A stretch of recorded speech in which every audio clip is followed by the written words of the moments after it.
change, the less they actually do it. The same front row as yesterday, and probably the same predictable outcome. But can get it done. Underway. He got off the line better, but look at this. Somebody X leads again. They're going to go wheel to wheel. Nearly get put in the wall there. As they go wheel to wheel in the early stages of the race. And Jensen looks as if he's going to be ahead. So we look back here. Jensen leads. Only at second, Bavuma third, Cypress fourth. And as we look there, we see Milligan sending it down the inside. He gets Cypress, and he might get Bavuma, and he has got Bavuma. Great overtaking stuff there.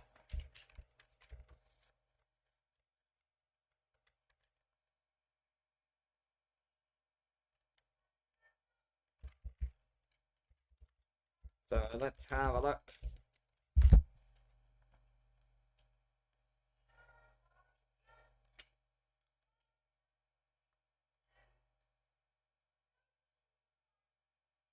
As we see a bit of fighting here. So Jensen leads some of the X-Milligan, Bavuma, Cypress, and then this fucking clusterfuck here. About 6 cars headed by Bergman.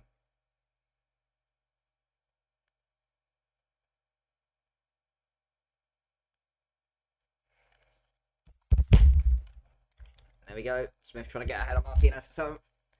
Gonna get forced a long way round. He might get the traction. Not gonna happen there.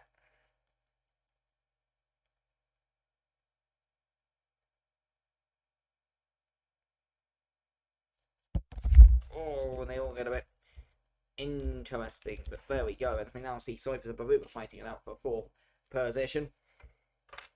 Forsberg and Shaw some way behind the field. In fact, I think they might both be out of the race. Oh, yeah, they are. So,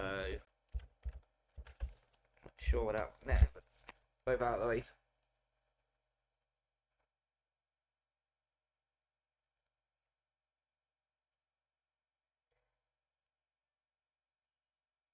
Let's see, nothing gonna happen there. Well, then there is this train behind Kai, where we see Gator sending one on Smith, trying to get himself up into the top 10, and he has done so. That's an interesting route for Andreas Lawson. The start of yesterday, but he's not had the best of starts here. Shaw is still out on the track, but there we go. Now he's safely whisked away. Cypress on the back of Bavuma. Got a podium yesterday, and he was saying that he really enjoyed the track, Anthony Cypress. He said that the car just had a really good feel around here. And he really was enjoying himself yesterday. And he's running in the top 5 here. So strong weekend and crucially good points on the board for the Belgian. I think that's something we really cannot say about him this season. He has had moments at races where he's been amazing. And these other races where he's been absolutely dog shit. But he's running well, although he has lost a bit of time too. Bavuma. Let's bad that then, because we can see Cato and Jones fighting it out for 9th position. And as they go through there, not going to happen on that occasion. In behind for Rast. Let's see if Cater can get ahead into the final corner. Down the inside, up into 9th place, as now Ash tries to go between all of them, ran out of room, then makes a bit of contact. Cater got a slow run, and so Jones and Rast now, they might end up going 3 wide into turn 1. Rast smartly backs out of that idea as we head through there, and then Jones and Cater get very close. Down the inside goes Cater now, into the 2nd turn. Is it going to happen there? For Papa Cater trying to get himself up into 9th place with West and then Smith behind them. And as we head through there, it's going to be Cater in 9th, Jones in 10th, West in 11th, and Smith in 12th. But surely someone's going to make an overtake down the inside here. The question is, who's it going to be? The answer is a late move by Franz Rast, who I think might have accidentally slid Jones, and that's going to force Jones now to the outside, and that's going to allow Smith an opportunity. But Smith unable to do anything there. Jones goes a little bit wide. Smith now sends one down the inside. Can he get it slowed down? Yes, he can, and he's up to 11th. This now drives in Hutchins and Smetsky and Genovese for a Lossel, and then Mondia County, Shikakala, Hansen, Rude. Lau's got damage. So, there we go. Bit of a fight shaping up for the podium places. But back down in the midfield melee, and we've got Jones and Smith now fighting it out for 11th. And joining in there is Smetsky trying to go up the inside. Hutchins is buried up towards the outside, so he's not going to get much of a run. As Smetsky now is able to just go down the inside. Jones and Hutchins, they're going 3 wide. They're going to go 3 wide through here. This is going to get very sketchy as Hutchins backs out of the manoeuvre, probably smartly to be fair. And Smetsky's now trying to go down the inside on Jones and take 12 after starting 19th. He's had an excellent race, the Russian. Down the inside he goes on Jack Jones. And there we go. You can see Hutchins looking for some room to overtake, but it's not going to happen there. And that's going to allow now Hutchins, Genovese, they're going to go potentially 3 wide into turn 1. And that was somehow they've all made it through. I thought one of them was for sure going to have to get put into the wall. But Genovese and Smetsky fighting Hutchins. Behind them was Losser and Mondi. Mondi's had a solid race from 22nd, but through there we go. And this absolute melee in the midfield continues. Meanwhile, further ahead, we've got Soipers on the back of Baruma for 4th position. An exciting opening 6 minutes as Soipers tries to have a look down the inside, but he was not quite close enough on that occasion. That allowed Baruma just to get away. Because remember, if you send one down the inside, you compromise your line because you're not on the racing line. And as a result, the other person's going to get a more ideal line just sitting on the racing line and defending. Let's look back down the field. We've got yellow flags. And who's at the moment? It's Shikakawa, who's gone off into the wall.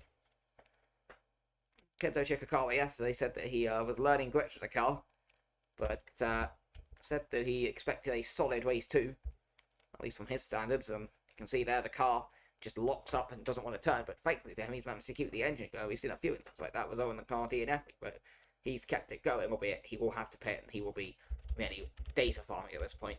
But let's have a look. Sloper's on the back of Hoover, and he's got within 3/10 of the South African, has the Belgian. Not the road from this. Milligan's not a million miles from Savon-Niex, so we'll see how that develops. But let's see if Soipers fancies a look at Bavuma somewhere, because he's definitely close enough. And his fastest laps is better than Bavuma, so Soipers is having a really strong weekend.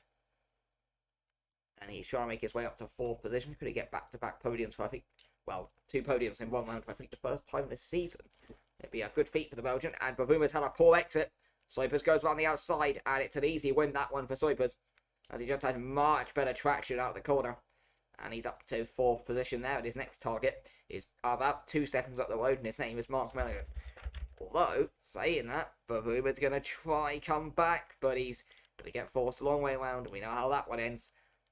Saying that, he's not exactly a million miles away from Soipers, but there you go, you can see Soipers has already began to scuttle down the road.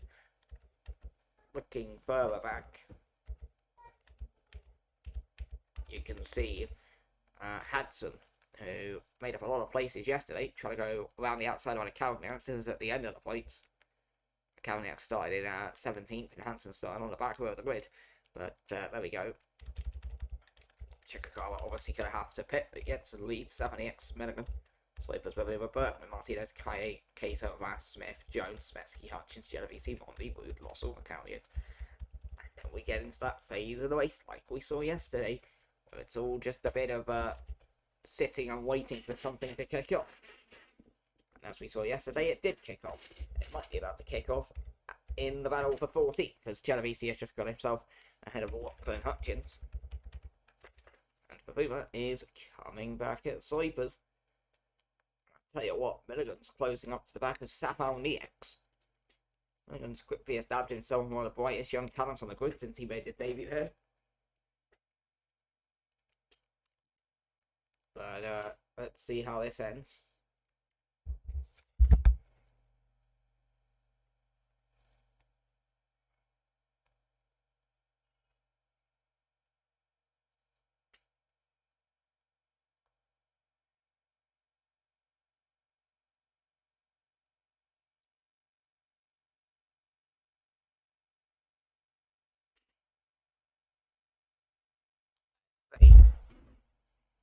Milligan drops away from Savon-Niex, and now it's just a nice game of sitting and seeing what Bavuma does in his attempt to get past Anthony Soipers.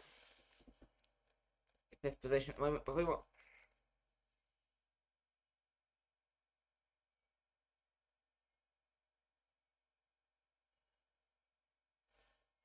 Let's see what Boomer get through? No, he won't. He's too far back. Let's see if there's anything going on down the field. Maybe a fight there, but not significance. So we go back to following Boomer hunting down Slopers with just over 5 minutes of the race to go.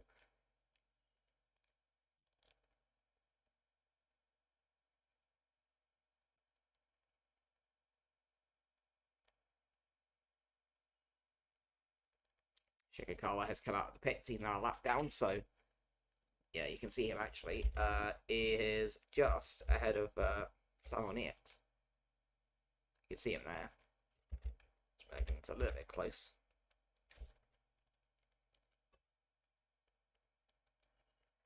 Let's see if Babuma can do anything to get past Soipers again.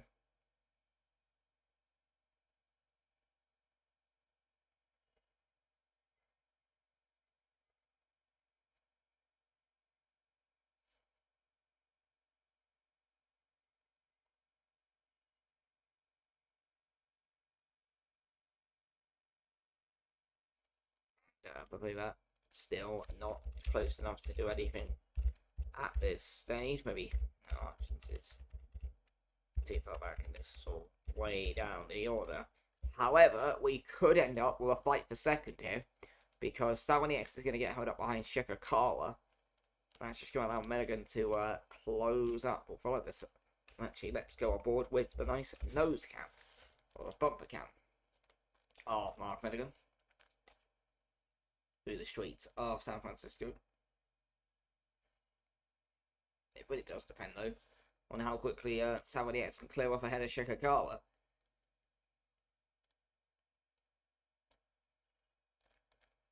Yeah, this little bit here, you can't really go straight, but look at this, immediately, that gap's halved.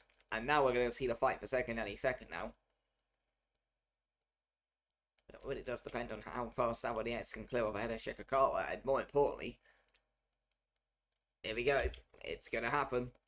Shikakawa is holding up Salonius, who's trying to get past, but look who else is. Has brought in Milligan. One of them's going to go for an overtake down the inside. It might end up being both of them. Let's see. Through the left-hander. And it's Milligan. He pulls the trigger with Salonius. Salonius goes wide and Milligan's through. Milligan is up to second position. And actually, Salonius might end up getting dragged into the Slopers and Bavuma fight.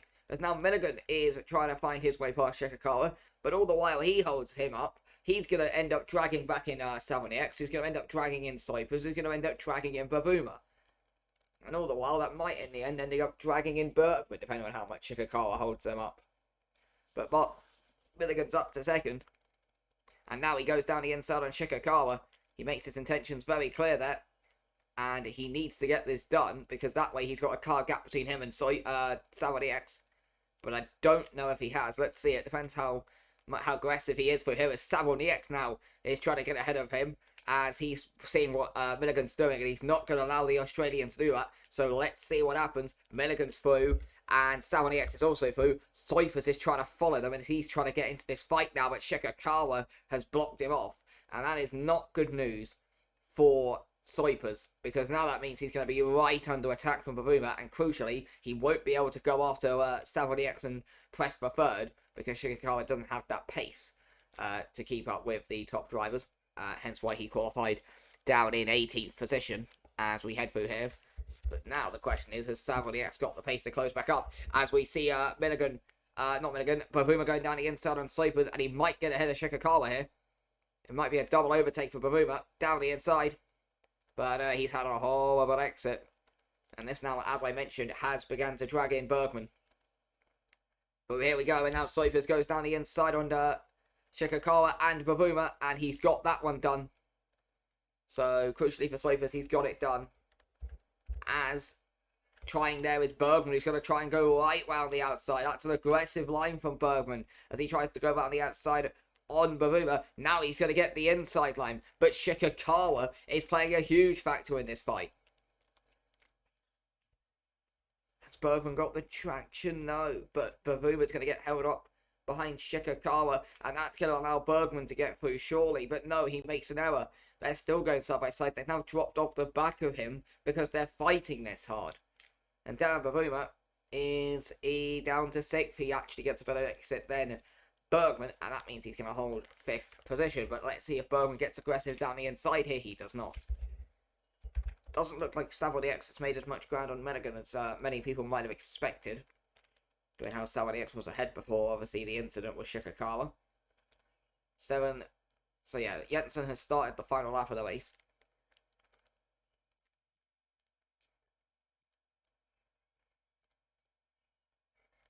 And Savile X hasn't done anything.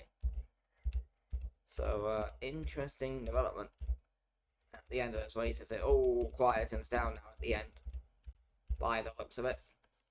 And it's good news for this man, Mikael Jensen, that he didn't get held up by Shikakawa.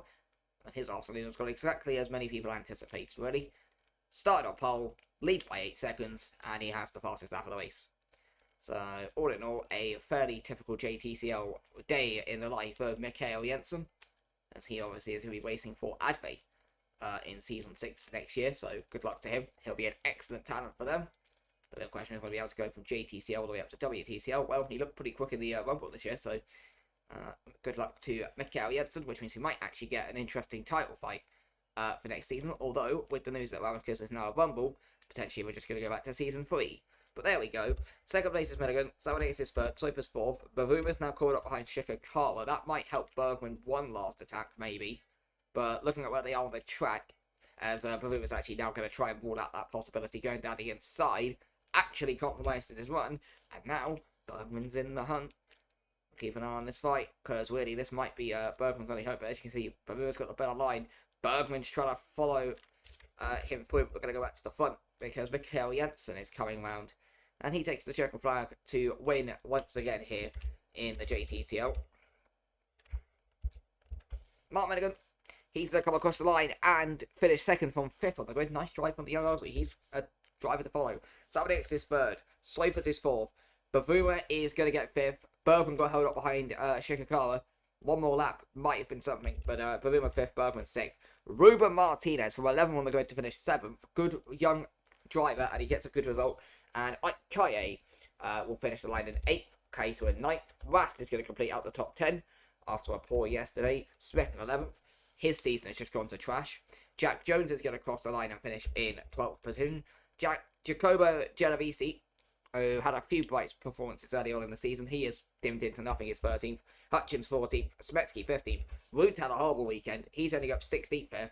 Lossell's coming to the pit with damage, so I'm not sure what happened to him, but Mundi gets 17th with Kalniaks, and Stuglish finishes 19th with Hanson completing out the points. Doug will finish 21st, and Lau and Shikakawa lap down to no inch away from Lossell to finish. And he does finish in 22nd position, so that is the race. We'll see you next weekend as we wrap up the season in Par 8.